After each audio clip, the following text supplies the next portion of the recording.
Muito bom dia a todos. Que Jesus, o Mestre amantíssimo, ampare a todos nós e nos dê a sua paz. Que os eflúvios consoladores do Mestre recaiam sobre todos nós nesse instante, neste verdadeiro posto de socorro, nesta casa de amor. O tema que nós iremos falar hoje é intitulado A Saga Humana e o Terceiro Milênio. Um tema proposto pelos amigos espirituais para nós termos uma visão um pouco mais ampla a respeito da vida, da nossa existência, da humanidade. Mas a saga humana realmente é fascinante. É uma história realmente em que nós vamos observar que desde do homem primitivo até o que nos espera, o homem transita por um trajeto em que sempre existiu e sempre existirá a enxertia divina. De modo que todos nós nunca estamos desamparados, sempre estamos realmente seguindo um plano diretor da própria existência coletiva, vindo da espiritualidade superior. Mas o momento mais fascinante dessa história é quando o homem deixa os seus instintos mais primários dentro da saga evolutiva e adentra-se ao raciocínio. Porque nós sabemos que a fatalidade de todos nós, sem exceção, é a felicidade. Todos nós caminhamos para a felicidade. Todos nós temos como fatalidade sermos espíritos felizes. Porque Jesus mesmo disse isso: nenhuma de minhas ovelhas se perderá.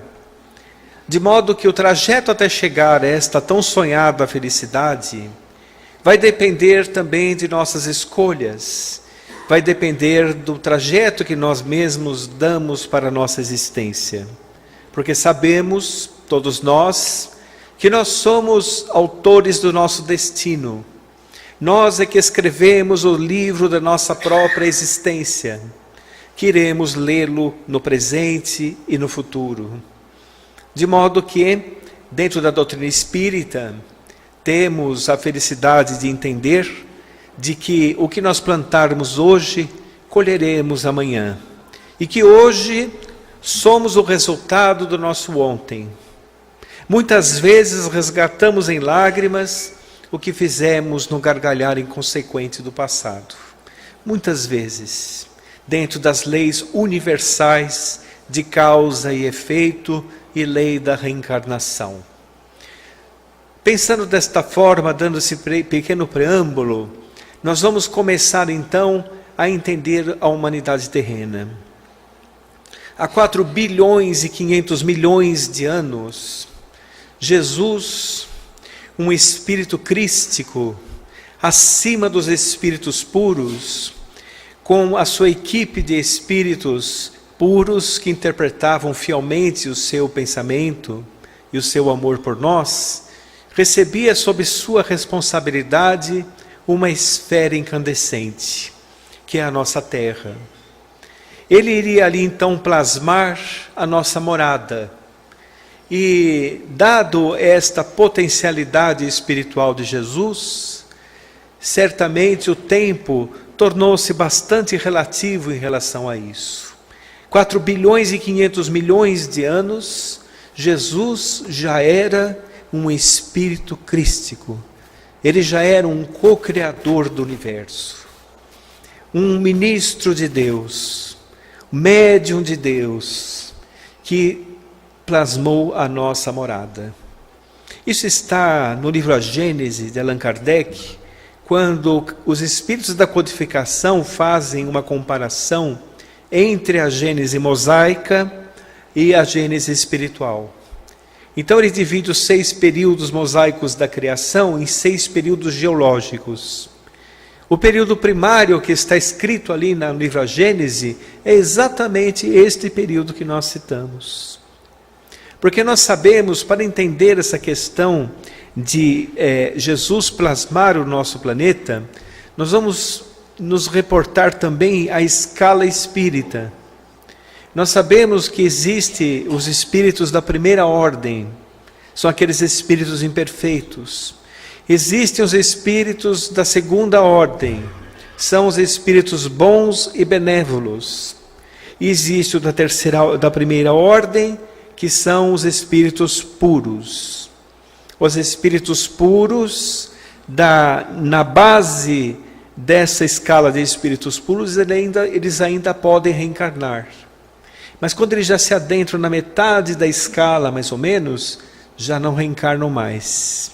Quando eles reencarnam como missionários, para poder elevar a vida do homem. E Emmanuel cita, acima dos espíritos puros, existem os espíritos crísticos. Espíritos que entendem a essência do Criador. Porque nós, nesse nível evolutivo que nós estamos, nós entendemos Deus através das suas obras. Mas esses espíritos já conseguem entender o mecanismo da própria criação e são chamados co-criadores do universo. Jesus faz parte desta comunidade imensa de espíritos responsáveis pelo equilíbrio cósmico, vamos dizer assim.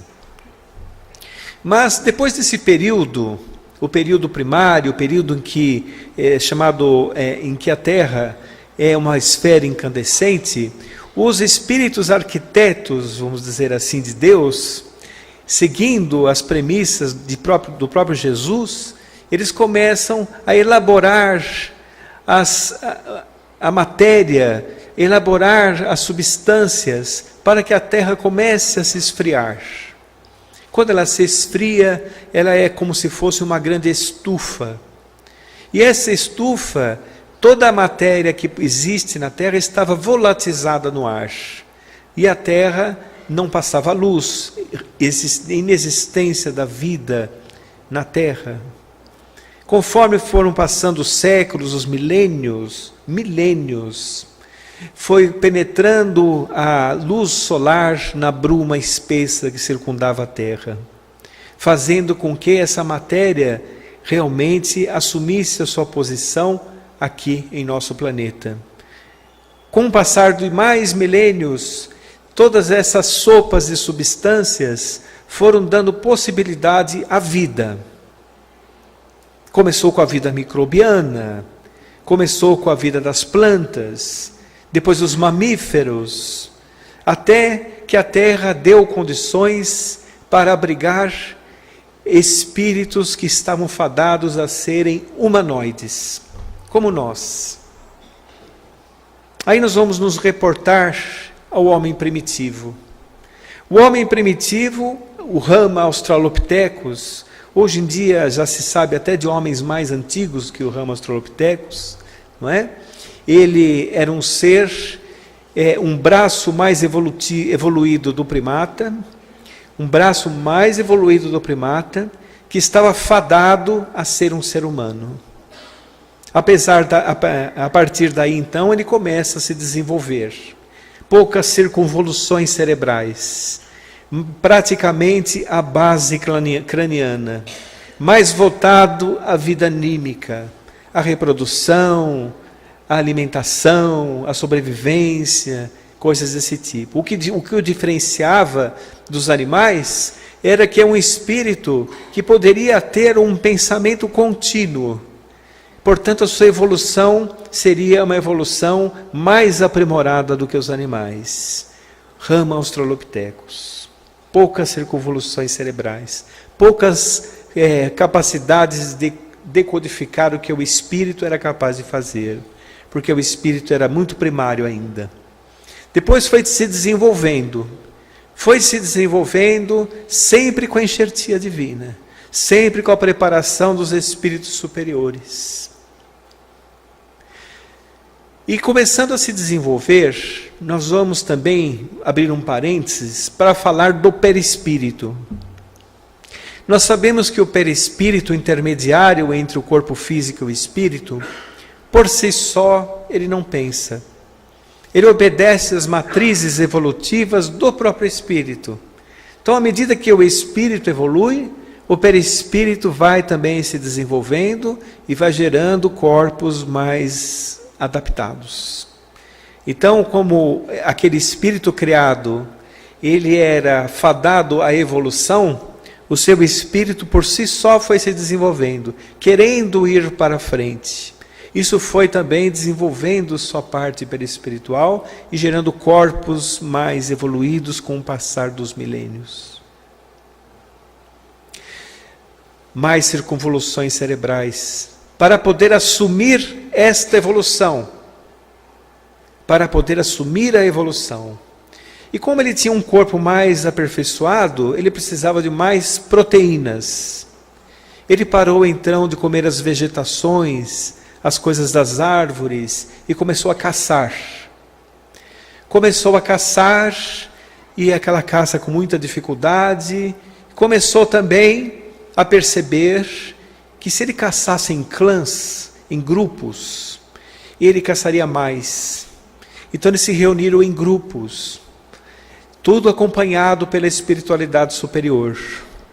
E o seu próprio corpo foi se desenvolvendo, as circunvoluções cerebrais aumentando, o corpo ficando mais musculoso porque ele precisava correr atrás da caça. Mais proteínas. Os seus dentes caninos eram mais pronunciados porque ele precisava cortar a carne da caça ao mastigar. Quando ele percebeu que o uso do fogo amaciava a carne, e ele então descobriu o fogo. Ele descobriu os instrumentos para prolongar os seus braços e caçar as caças que fugiam dele. E uma quantidade maior de caças, porque ele precisava alimentar o seu clã. Veja como ele estava se distanciando da animalidade. Ele já estava começando a sua saga fascinante.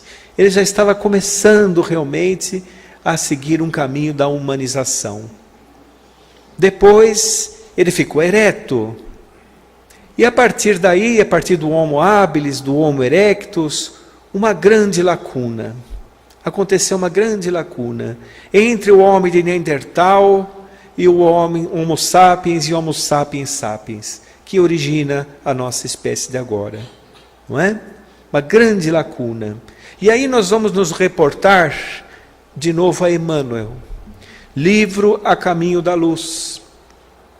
Quando ocorreu realmente aquela vinda de espíritos, aquele segredo de espíritos, sob o comando auspicioso do Mestre, para poder fazer a Terra evoluir. Então, na constelação do Cocheiro, a estrela de Capela e os planetas que circundavam aquela estrela, ocorreu uma imigração de espíritos muito grande. Duas raças já estavam aqui, a raça dos africanos e dos asiáticos. Duas já foram criadas aqui. Um povo que vivia na Pangeia, que era o povo africano unido aqui com a América do Sul, e um povo que vivia ao norte, chamado os asiáticos.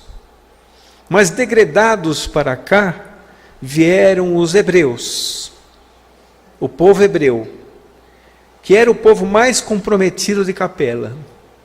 Depois vieram os egípcios, um povo que conhecia a agricultura irrigada, conhecia astronomia, conhecia a arquitetura, uma arquitetura que até hoje, com toda a tecnologia que temos, não sabemos como eles fizeram para criar as suas construções. O outro povo eram os arianos e o outro os hindus.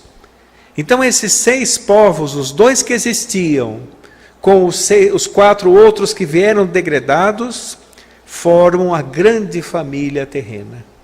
A grande família terrena. Há 4.000 anos, esses espíritos retornaram para a Capela. Muitos deles retornaram para a Capela. E ficaram aqui alguns. Muitos hebreus, alguns arianos, permaneceram aqui. E Emmanuel chama esse período, um período da raça adâmica, que é a raça que começou realmente a formar o que se seguiria até hoje. Importante nós notarmos o seguinte, que 4.000 anos atrás, o mundo estava deixando de ser um mundo primitivo para se tornar um mundo de provas e expiações. Isso está na pergunta número 50 e 51 do Livro dos Espíritos, quando Kardec pergunta sobre Adão aos espíritos da codificação. Eles falaram, ele existiu, mas não foi o primeiro homem que pisou na Terra. Aí Kardec pergunta assim, em que época? Mais ou menos na época em que há sinalais, 4.000 anos. Naquela época é uma marca histórica em que o mundo estava deixando de se tornar um mundo primitivo para se tornar um mundo de provas e expiações. E aí então começava a grande história, não é? A primeira revelação, Moisés necessitava ser um espírito, um legislador. E ele foi. Ele necessitava ser um espírito forte. Foi também. Um pouco bravo.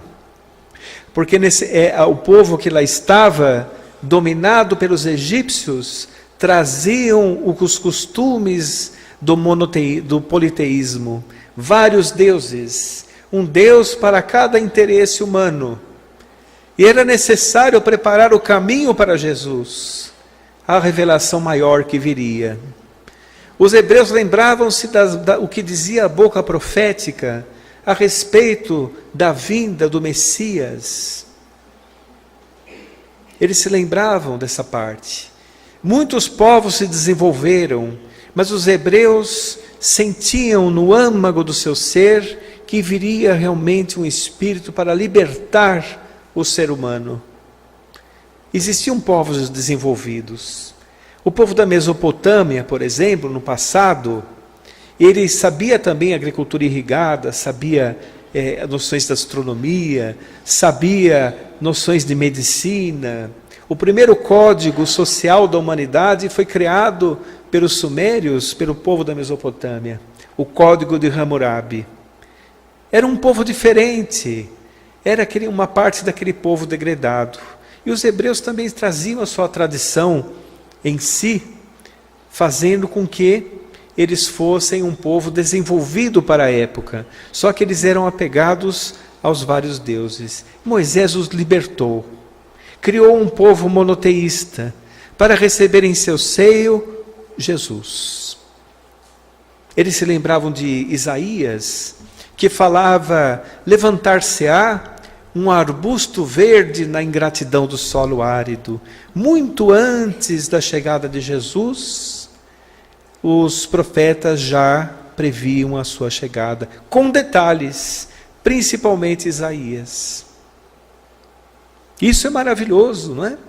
Demonstra realmente que todos nós estamos sendo conduzidos, vamos dizer assim, por um plano diretor maior que quer o bem de todos nós, para o desenvolvimento do ser humano. Isso realmente aconteceu. Então a história se seguiu com muita dor, com muita perseguição, para que a segunda revelação e a maior revelação de todas viesse até nós. Quando Jesus veio à Terra, Jesus é tão grande que ele não coube na história humana. Ele não coube. Precisou ser dividida a história. A revelação maior fez com que se explicasse um novo e diferente amor. Um amor que privilegiava os aflitos e desesperados, que faziam realmente aquelas pessoas esquecidas encontrarem a sua posição na própria existência, porque o povo estava oprimido. Os judeus, por exemplo, eles não conseguiam conversar em grupos. Os únicos lugares que eles conseguiam discutir os seus problemas, falar sobre os seus descendentes, as suas preocupações sociais eram nas sinagogas. As sinagogas eram ambientes escurecidos e esfumaçados, que existia uma clarabóia no teto, uma lamparina, e lá então eles conversavam a respeito dos problemas sociais, e a maior preocupação deles era realmente libertar-se do jugo. O jugo egípcio tinham conseguido, e o jugo romano parecia não ter fim. Parecia não ter fim. E Jesus, então, é a mensagem de Deus aos homens. Veio realmente dividir a história e falar a respeito esse amor que preenche o ser, que renova a vida e que dá vida em abundância. Mas a própria palavra de Jesus ocorreu em uma época bastante difícil, muito difícil. Seria a mesma coisa que nós sairmos aqui do nosso amado Brasil e irmos até um país radical, um país radicalista, né? Intolerante, e formos lá pregar o Espiritismo, por exemplo. Esse era o ambiente que Jesus teve em sua época, um ambiente realmente endurecido. E quando Jesus nos deixou aqui, deixou a vida no corpo aqui na terra, né? A sua própria palavra teve uma tendência forte a ser deturpada, muito forte. Os próprios apóstolos, eles tinham dificuldade em seguir aquele caminho traçado pelo Mestre. Muita dificuldade. Eles se sentiam enfraquecidos. Eles tinham medo de serem perseguidos e que acontecesse com eles o que aconteceu com Jesus. Foi quando, pela própria iniciativa de Jesus, eles receberam um acréscimo espiritual muito grande, que ampliou as suas possibilidades mediúnicas, inclusive, e fez com que os apóstolos se munissem de coragem e de inspiração do alto, para poderem realmente seguir com a palavra abençoada do Mestre. E foi isso que aconteceu, porque todos nós sabemos que a verdade é algo que paira no ar, está sempre à nossa volta. Basta nós nos conscientizarmos que nós conseguimos captar esta verdade que está no ar. Essa tarefa dos apóstolos foi gigantesca, gigantesca, e fez realmente muitas pessoas se conscientizarem da verdade. Conheceis a verdade e ela te libertará, dizia Jesus.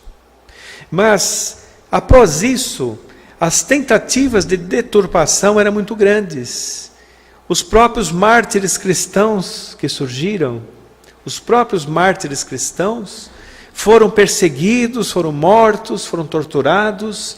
Do ano 64 até o ano 311, quase 1 milhão de homens deixaram a sua existência por conta da fé, para realmente a mensagem chegar até nós. Sacrificaram a sua própria existência, com a certeza absoluta de que o reino dos céus os esperava. Hoje, nós não precisamos sacrificar a vida, precisamos sacrificar somente as paixões interiores, sacrificar os nossos hábitos infelizes, sacrificar as nossas condutas erradas. O sacrifício hoje é muito mais fácil, muito mais simples. Mas essa mensagem que permanece no ar dentro da história humana continuou. Nós tivemos ali Constantino, que tornou o cristianismo religião do Estado. Os cristãos pararam de serem perseguidos. Pararam de serem perseguidos. Uma perseguição aqui, outra ali, acontecia, mas eles pararam de um modo geral de serem perseguidos. Ele fez isso mais por uma questão de interesse político, porque ele percebeu que dentro do Império Romano existiam muitos cristãos. Dentro da sua própria casa, os criados eram cristãos. Estavam querendo converter a sua própria esposa. Então ele pegou, seguindo o conselho dos seus assessores, que disseram assim: é melhor você se tornar cristão, que você vai ganhar muito mais adeptos. Então Constantino realmente tornou religião do Estado. Ocorreu uma calmaria no cristianismo. O cristianismo pôde se expandir. A história humana foi se aperfeiçoando, porque o que caracteriza as revelações é exatamente isso. A revelação, diferente das religiões, ela tem o seu compromisso com a verdade. ela é universal, tem um caráter universalista e somente adapta as palavras da verdade à época que o homem está vivendo. As revelações têm essa característica. E o que Jesus nos disse foi para modificar a história do homem. E isso que aconteceu. Continuou então a história. Mais para frente, Justiniano também teve o seu papel ali no mundo. Mas Teodora, a sua esposa, que era uma dançarina de circo, ela tinha a profissão de prostituta antes de ser realmente esposa do imperador de Roma. Imagine que coisa. Que se apaixonou por um sargento do Império Romano e que virou depois imperatriz de Roma, do Oriente. Teodora afastou da doutrina cristã a reencarnação. Afastou da doutrina cristã a reencarnação. Vejam, até o ano 325, os cristãos primeiros falavam a respeito da reencarnação. Aí então que começaram os dogmas. Assumindo a fé humana e não permitindo que nós raciocinássemos a respeito da nossa fé. Por muitos séculos isso se estendeu. Por muitos séculos. Porque nós sabemos que a fé, para ser uma fé verdadeira, como dizia Allan Kardec, é aquela que pode encarar a razão frente a frente em qualquer época da humanidade. Se ela não pode encarar a razão, ela é uma fé vazia, ela é uma fé sem obras, uma fé superficial. Por isso que a doutrina espírita, como revelação, faz com que você penetre realmente em uma fé com obras e que vai construindo o seu interior. Isso é muito importante. Na Idade Média, quando nós adentramos na Idade Média, nós percebemos o seguinte: é a noite escura espiritual da Terra. Né? Existiam os indultos papais, existiam também as torturas, as perseguições. Não é? O papado foi criado pelo imperador Focas no ano 606. Existiam vários papas no início, depois eles foram se reunindo em um só, foi tendo um só. Existia um poder central que se misturava com o Estado, fazendo com que a criatura humana realmente não pudesse se contrapor a esse poder temporal, a esse poder dogmático, que recrudescia a fé humana. Porque nós sabemos que o homem evolui, o homem goza de liberdade pelo pensamento. Nós sabemos disso, está lá no livro dos Espíritos também, lei de liberdade. O Espírito goza de liberdade pelo pensamento. Através do raciocínio é que nós vamos. Mas era proibido pensar naquela época. A própria ciência estava se desvinculando da fé humana, das religiões. A própria ciência, porque a ciência é também uma revelação. A ciência, ela permite com que as pessoas raciocinem e descubram coisas, mas não era possível. Querem ver um exemplo? No dia 17 de fevereiro de 1572, na Praça das Flores, no centro de Roma, um homem de aproximadamente 49 anos, ardia na fogueira. Era Giordano Bruno. Giordano Bruno falava da teoria do geocentrismo. Ele falava que contra a teoria do geocentrismo. Ele falava que as estrelas e o universo não giram em torno da Terra, porque aquelas pessoas que dominavam, elas queriam dominar também o universo, porque se a Terra era o centro do universo, e elas dominavam a Terra, queriam dominar também o universo. Não é pouca coisa. Mas o Giordano Bruno falava que não, isso não existia. Não existia. A Terra nunca foi o centro de nada. Todos nós giramos em torno do Sol. Ele não tinha sequer uma luneta. Tudo pelas vias intuitivas do Espírito. tudo por sua bagagem espiritual que carregava. Ele também era reencarnacionista, ele era calvinista, ele era um sério candidato a ir para a fogueira, Giordano Bruno. E a igreja realmente, o Papa Clemente VIII, que de Clemente não tinha muita coisa, levou para a fogueira.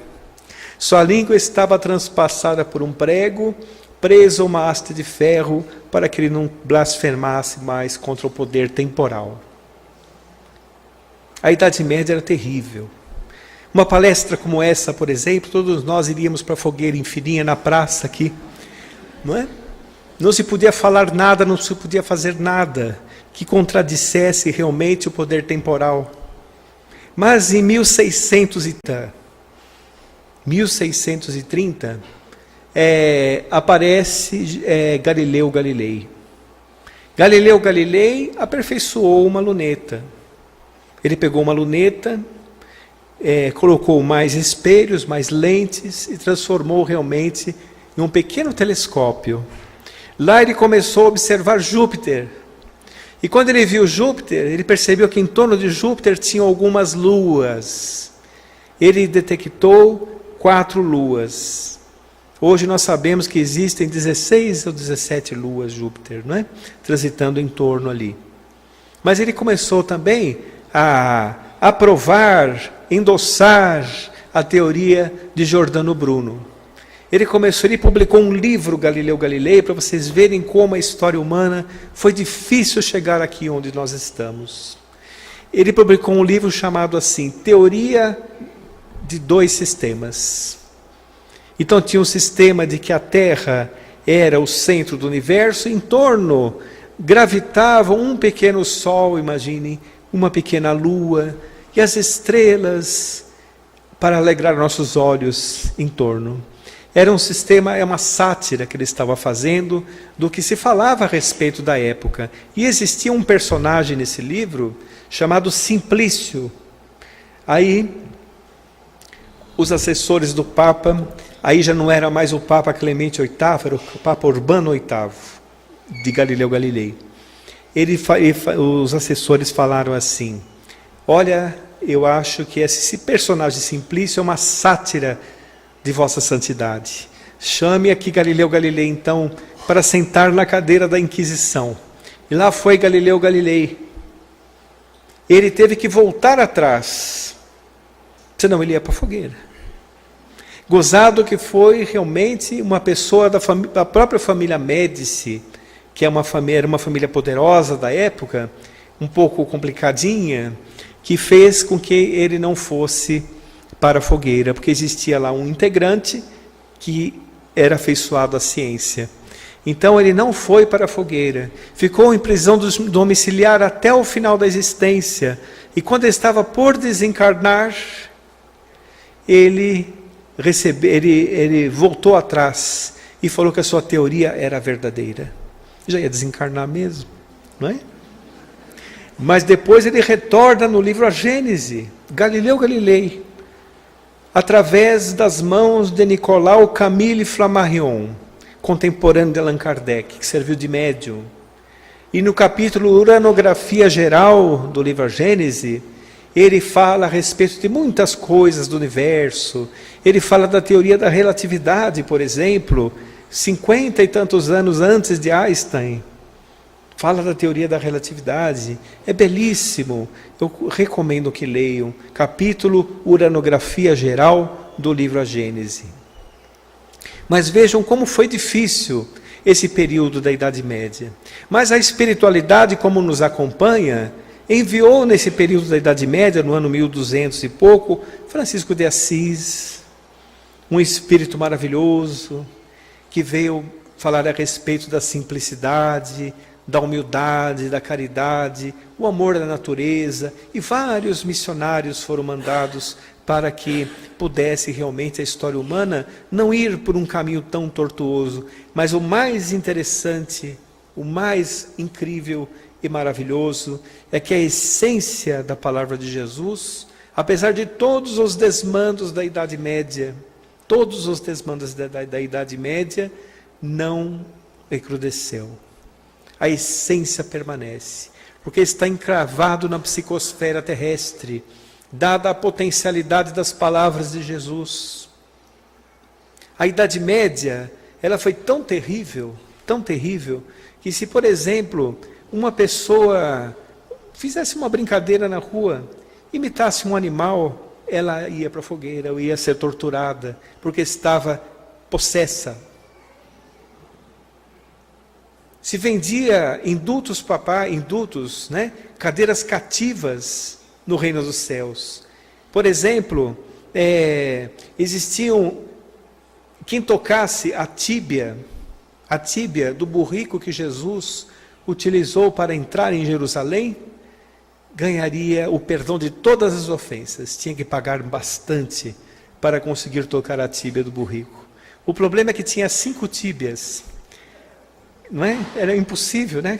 Certo? Um burrico de 5 patas, né? Não é possível. E vários absurdos desse tipo. Vendia-se, por exemplo, um frasquinho do ar que os profetas tiveram numa caverna, o ar da caverna. Imagine que coisa absurda. Quer dizer, coisas assim, pedaços da cruz, tinha tantos pedaços da cruz, que se reunisse todos, daria para construir uma caravela. Muita coisa mesmo. Então, esses absurdos, esses desmandos aconteciam. Mas depois, nós adentramos o século XIX. Passamos pela Revolução Francesa, passamos pelo Iluminismo, passando por todos esses períodos. Um período importante, porque em 1857 surgiu o Livro dos Espíritos. Mais uma vez a espiritualidade nos acompanhando os passos. A terceira revelação, a revelação maior, que veio justificar, veio apresentar Jesus para a época que nós estamos vivendo. Porque as revelações nunca alteram uma revelação anterior. Eles acrescentam mais informações. Então, por exemplo, nós estamos entrando numa era agora, que é a era em que nós falamos do Homo, o Homo australopithecus, o Homo sapiens sapiens, o Homo erectus, tudo isso. Nesta época nós somos como o Homo tecnológicos. Nós temos muita tecnologia e estamos caminhando para mais tecnologias. Mas o homem ainda tem grande dificuldade de ir até o seu próximo, grande dificuldade em perdoar, grande dificuldade em amar. E aí nós vemos que Jesus está cada vez mais atual. Uma mensagem avançadíssima, mesmo para a época que nós estamos. Então a doutrina espírita permite que nós olhemos a mensagem de Jesus de uma maneira mais profunda. Olhemos a história do cristianismo primeiro, olhemos o aspecto consolador da própria doutrina, demonstrando que Jesus não é aquele ser que veio somente resolver os nossos problemas individuais. Ele é um ser cósmico, ele é um ser muito maior do que nós imaginamos, sabe os nossos nomes e o que se passa em nossos corações. Mas para nós irmos até Ele, temos que seguir o que Ele falou. Aí nós estaremos indo até Ele. Porque Ele mesmo disse assim: vinde a mim, todos vós que estáis aflitos e sobrecarregados. Muito próprio para essa época, não? Muito próprio para essa época. Uma época de transição planetária. Eu vos aliviarei. Ele não disse: eu vou resolver os seus problemas, que cabe a você resolver. Eu vos aliviarei. Eu te darei paz, eu te darei coragem, eu te darei ensinamentos, eu te modificarei a moral, eu farei tantas coisas, te darei tantos instrumentos, para que nós mesmos vamos até os nossos compromissos e os resolvemos. Porque todos nós temos compromissos espirituais com planos reencarnatórios para seguirmos, todos nós. E nós é que temos que resolver, porque as pessoas andam ávidas à busca de alguém que dê uma resposta, como resolver isso, como resolver aquilo. Nós que temos que nos esforçarmos, com fé, com coragem, para nós mesmos irmos até lá e resolvermos nossos problemas. Porque as vicissitudes da vida, elas são para nosso aprimoramento, não são para nossa derrocada, são para nosso aprimoramento, nos desenvolver como espíritos. Podemos observar por nossa própria existência, todos aqueles problemas que nós tivemos durante a vida, todos nós tivemos, não? Todos os nossos problemas, nossos sacrifícios, que nos deram esse certo jogo de cintura que nós temos hoje, que fizeram nos tornar mais fortes, mais compreensivos, mais tolerantes.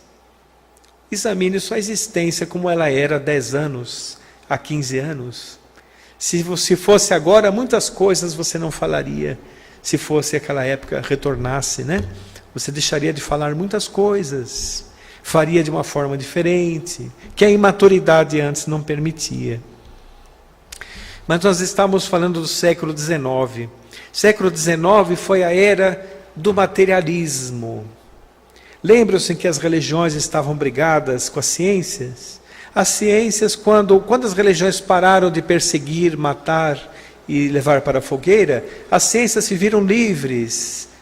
Então o homem agora sabia desenvolver o seu pensamento. Então a época do materialismo dialético, do materialismo mecanicista do século XIX, nesta época que aparece a doutrina espírita. Olha que maravilha isso. Muito bom mesmo, né?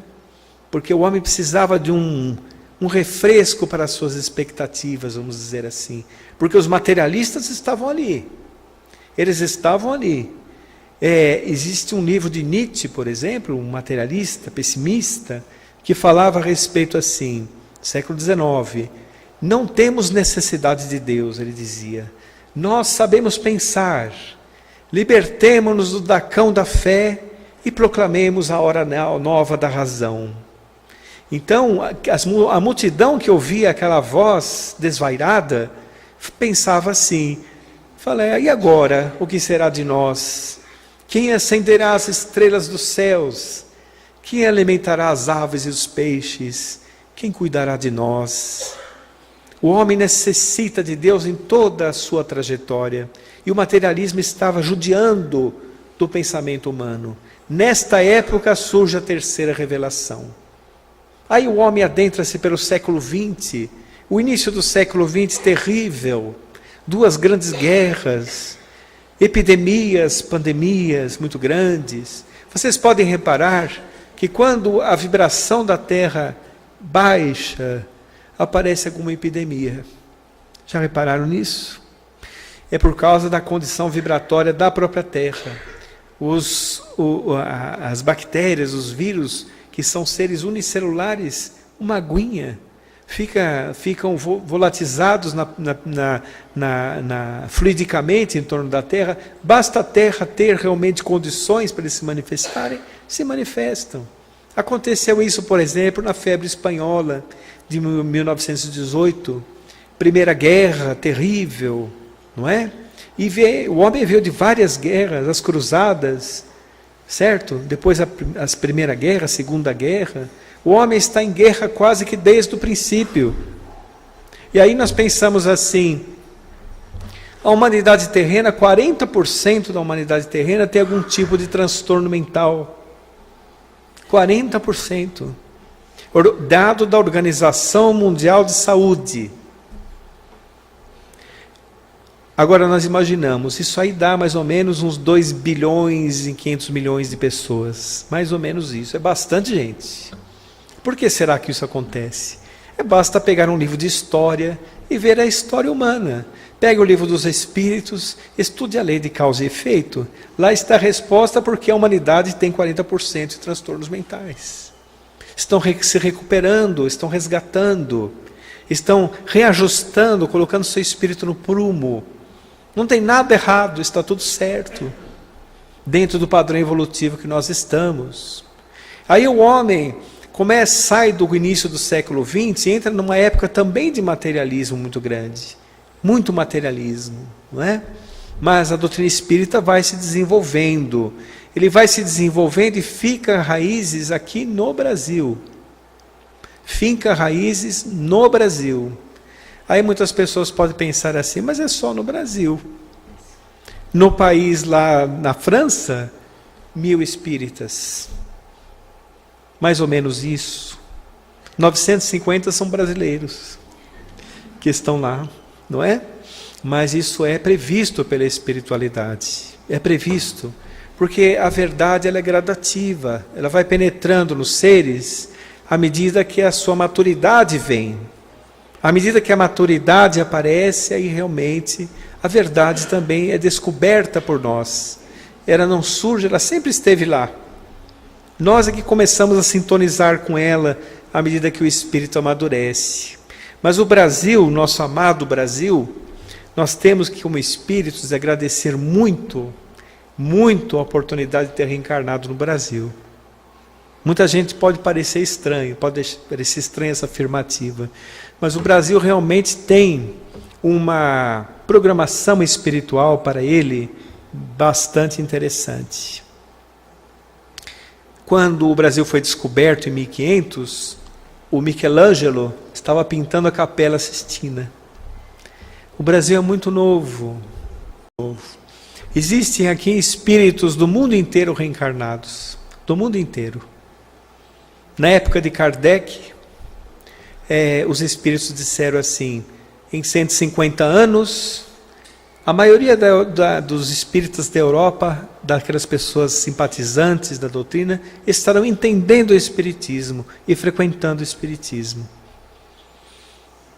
Será que Kardec errou? Os espíritos erraram? Não erraram. Olha aqui os europeus reencarnados todos, entendendo e compreendendo o espiritismo. É isso que acontece. A lei da reencarnação vai modificando o mundo. Muita gente acha assim, mas o Brasil, considerado o celeiro do mundo, o coração do mundo é a pátria do Evangelho, não é? Mas como que o Brasil sofre tanto? Nós estamos hoje no dia da eleição. Sofre tanto o país, não é? Perguntaram isso para o Chico Xavier, e o Chico disse assim, olha, vocês se esqueceram o que fizeram com ele. Penduraram-no numa cruz, vilipendiado, humilhado, torturado. Ele é o fundador do Evangelho. Por que nós queremos privilégios para nós? Não deveremos esperar privilégios, porque a vida na Terra, neste nível evolutivo que nós nos encontramos, é uma vida formada com sacrifícios. Mundo ainda de provas e expiações. Tudo na vida exige sacrifício, repararam? Na minha existência, por exemplo, quando eu consigo uma coisa muito fácil, o sacrifício não vem, eu pergunto, cadê você que não apareceu ainda? Não é? Porque tudo exige sacrifício. Quando a coisa não tem muito sacrifício, a gente estranha um pouco. Exatamente, porque nós vivemos numa terra de efeitos. O mundo terreno é um mundo de efeitos. Não é?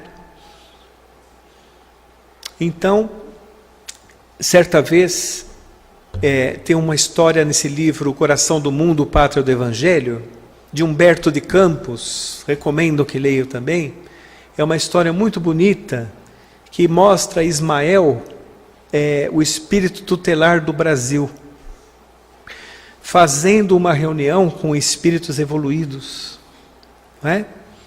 E eles estavam em 1820, 1830, mais ou menos, fazendo essa reunião. Imagine que maravilha de reunião, hein? Ismael e os espíritos ali que são também intérpretes da vontade de Jesus, espíritos bastante evoluídos.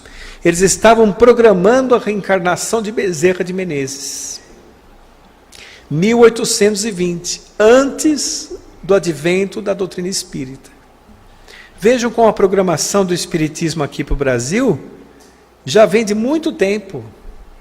Então aqui existem espíritos reencarnados do mundo inteiro. O Brasil é como se fosse um hospital do mundo. A pessoa reencarna aqui para aprender outros valores. Outros valores. A solidariedade, a humanidade. Aí nós pensamos assim, mas eu conheço tanta gente complicada no Brasil. Tem, claro que tem. A própria corrupção, nós estamos falando agora há pouco, esse pessoal corrupto, né? Esse pessoal que anda realmente tirando a esperança de muitas pessoas, Essas pessoas são espíritos reencarnados da Revolução Francesa, da Idade Média, que já estão acostumados com o poder e querem mais poder, e quando têm o poder para se recuperarem, recaem, reincidem no erro. São recalcitrantes.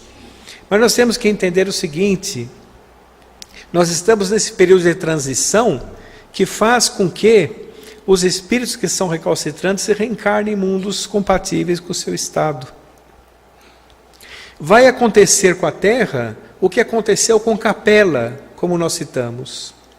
Aqueles espíritos que insistem no erro, que só desenvolveram, por exemplo, a inteligência, não desenvolveram o amor, esses espíritos vão reencarnar-se em outros lugares, na época de transição. Porque a nossa evolução depende da espiritualidade, não depende do homem. Imagine se dependesse só de nós. A coisa ia muito mal, não é? Porque o ser encarnado é como se fosse um ser meio desmemoriado, meio distraído, sabe? E a espiritualidade está sempre nos conduzindo, sempre nos conduzindo. Isso acontece demais, mais do que nós imaginamos, como disseram os espíritos da codificação Allan Kardec. Qual a influência dos espíritos para a vida do homem? Mais do que imagineis, ele fala. E realmente isso acontece. Já imaginaram, por exemplo, já pensaram assim? Às vezes você dorme com um pensamento, acorda com outro. Dorme com uma ideia, acorda com outra ideia. São as influências espirituais, são as inspirações dos amigos espirituais para nós conduzirmos a nossa existência, conduzirmos de uma maneira correta. Nesta época que nós estamos vivendo aqui, é uma época classificada pelo Espiritismo como uma época de transição. A próxima época será a época de renovação social. Aí as pessoas dizem assim, mas o mundo não será espírita? Não haverá centros espíritas por toda a Europa, na Rússia, na África. Não, não é assim. O Espiritismo não é a religião do futuro, é o futuro das religiões, como diria Leon Denis, contemporâneo de Allan Kardec. Ou seja, todas as religiões e todas as crenças abarcarão o que o Espiritismo já olha, como, por exemplo, Deus como a inteligência suprema do universo, causa primeira de todas as coisas, entenderão a reencarnação como um mecanismo de Deus, de justiça de Deus, entenderão a imortalidade, entenderão a questão da pluralidade dos mundos habitados, a comunicabilidade dos espíritos. Todos esses 5 pontos fundamentais do Espiritismo estão sendo estudados em todo o mundo, em todo o planeta. Os americanos procuram vida fora do planeta Terra, gastam milhões e milhões de dólares, não é à toa. As experiências de quase morte, as experiências que provam a imortalidade, das pessoas que retornam da quase morte e relatam coisas iguais. Não é? Não precisaria tanto, era só ir aqui em Uberaba e ver o relato do Chico. Pronto, estava provada a imortalidade. O Chico recebia espíritos ali, recebia mensagens, de espíritos, de parentes relatados nas mensagens, que a própria pessoa, o próprio parente não conhecia. Eram avós, bisavós, tataravós, tiveram que procurar em cartório. Provou a imortalidade. Uma mensagem bastava. 75 anos de mediunidade, 40 mil mensagens particulares. Com 100% de acerto. Provou a imortalidade. Não é? Tinham pessoas que iam lá no Chico, não conseguiam entrar no centro. Não conseguiam, o centro dele. Estive lá o mês passado, o grupo da prece em Uberaba, é uma casa pequena, é uma casa que dá mais ou menos dessa fileira de cadeiras, até a metade do palco, mais ou menos essa distância ali, até a parede, e um terreno em torno, alguns bancos para fora, muito simples, telhados à vista. Não é? 1.000 pessoas iam, 2.000 pessoas. Tinha pessoas que recebiam mensagens de familiares fora da casa, na rua. não tinham conseguido entrar no centro. Aparecia uma pessoa do centro e falava assim, a família tal, e dava mensagem. Então, isso já prova a imortalidade. Então vejam, se o mundo começar a estudar, nós sempre comentamos que o mundo ainda não conhece Chico Xavier, não conhece as obras de André Luiz, não conhece as obras de Emmanuel, que fala a respeito da imortalidade, da primeira família cristã, das primeiras famílias cristãs, não é? Quando conhecerem, já estão sendo feitas pesquisas aqui no Brasil. Por exemplo, no livro Há 2000 Anos, de Emmanuel, lá tem um relato tão interessante, eu vi uma pesquisa na internet esses dias, que fala o seguinte, fala de um menino escravo que pintaram o seu pé com giz, um pó de giz. Ninguém conhecia por que foi feito isso com o menino escravo. Aí relatos arqueológicos de agora, 2015, relatos arqueológicos recentemente achados, falaram que os escravos que tinham mau comportamento pintavam o pé de giz. Então veja, Emmanuel antecipou, quando foi recebido há 2000 anos, 1950, mais ou menos, década de 50, antecipa. Então o mundo, ele entrará numa fase que ele vai, ele próprio, assimilar o que o Espiritismo já assimila.